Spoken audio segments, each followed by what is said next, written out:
We're starting today with a date that changed web security forever. October 4th, 2005. That was the day a self-propagating worm hit MySpace, infecting over 1 million users in less than 20 hours.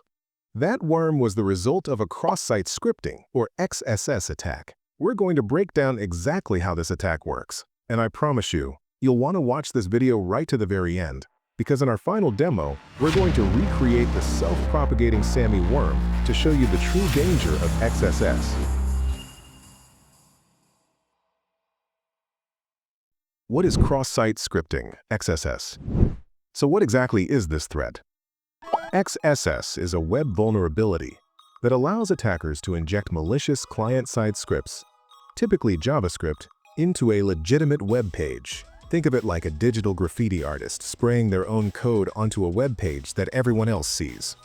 The kicker is, when a user visits that compromised page, their browser executes the script, assuming it's safe and coming from the website itself. This malicious code can then steal sensitive data like cookies, session tokens, or other confidential information.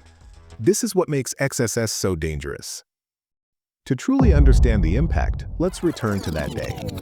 The worm, known as the Samy Worm, exploited a vulnerability on MySpace that allowed users to inject JavaScript into their profiles. Samy Camcar's script was ingenious. When a victim viewed an infected profile, the worm executed, forcing the victim to add Samy as a friend, and then, critically, copying itself to the victim's profile to continue the chain. MySpace servers crashed, and the incident proved how quickly a simple XSS flaw could be exploited to spread malicious code and hijack user interactions on a massive scale. Nice. Before we dive into the demos, a critical disclaimer. The demonstrations you are about to see are performed in a controlled, isolated virtual environment that we have intentionally made vulnerable. This is for educational and research purposes only.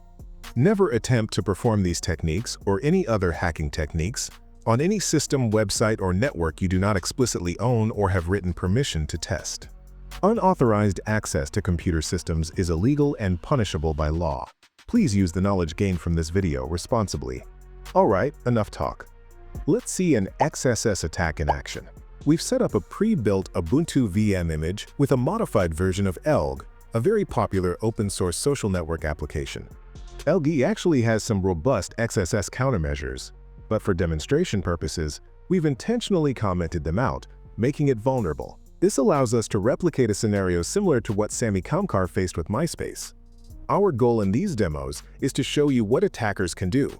Specifically, we're going to demonstrate how a persistent XSS worm can spread, adding an attacker to friend lists, much like the Samy Worm. Demo 1. Injecting malicious script into a profile.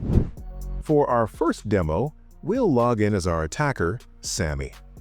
Our first step is to inject some malicious JavaScript into Samy profile. This script will be designed to execute when another user views this profile. Once logged in, we'll navigate to attacker Samy profile page. We'll then use the Edit Profile function. Now, in a field like About Me or Description, where normally you'd put plain text, we're going to inject our JavaScript code. This code will be fairly simple for this demo, perhaps just an alert box to show that the script is executing. Alert! You have been attacked. Now that the script is embedded, let's see what happens when an innocent user, Alice, views Samy profile.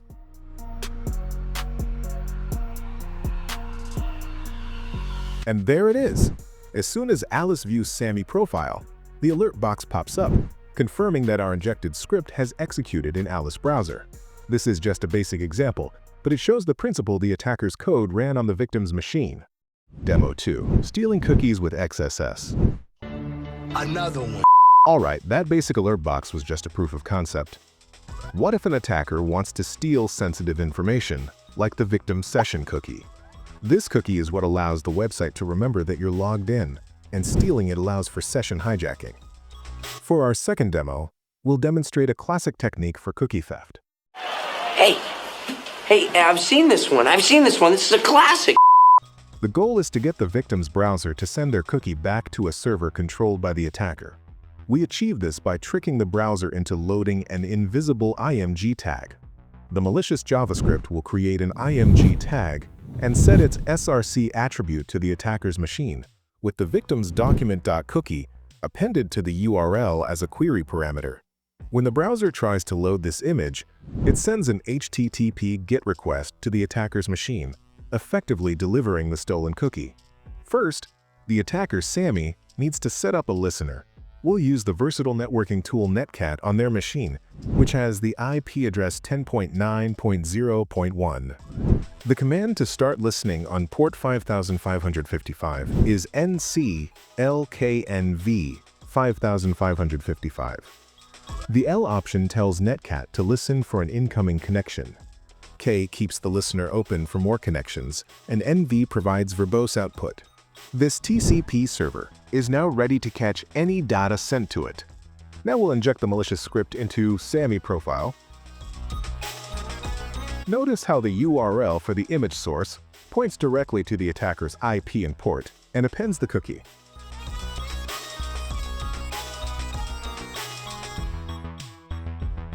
Now, the moment of truth. We log in as the victim, Alice, and visit attacker Samy profile. Nothing seems to happen visually in Alice's browser. However, let's switch back to the attacker's terminal. And there it is.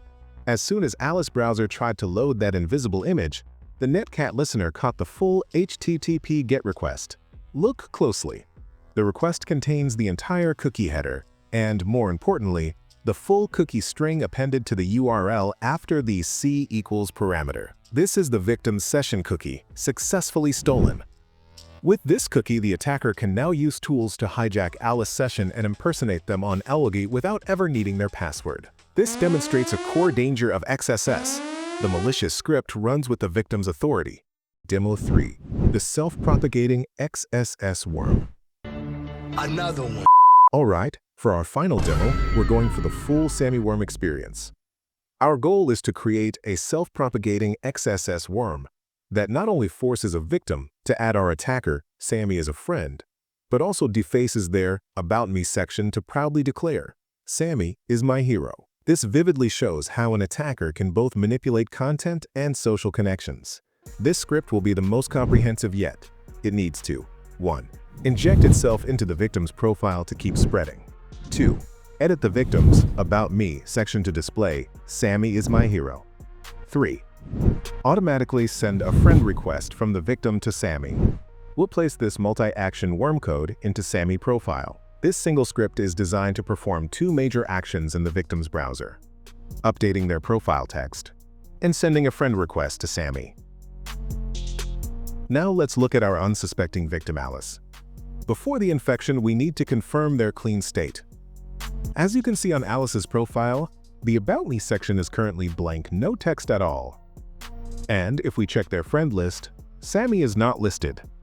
Perfect. The stage is set. The moment of truth. Alice navigates to Samy profile. As Alice views the profile, the worm executes in Alice's browser. Instantly, two malicious AJAX requests fire off from Alice's machine, running with Alice's privileges. First, Samy has been automatically added to Alice's friend list. And if we go over to Alice's own profile, there it is. Alice's About Me section has been overwritten to say, Samy is my hero. Alice is now fully infected and compromised across both content and social connections. The script has also copied itself into Alice's profile, making them a source of further infection. Now for the scary propagation. Let's say Bobby logs in and visits Alice's newly infected profile. Boom! Bobby is now infected. The worm has spread. Bobby's browser executes the script from Alice's page, and in the background, it instantly modifies Bobby's profile and adds Samy as a friend. Just like that, Bobby's profile is both defaced, and they've unwillingly befriended the attacker.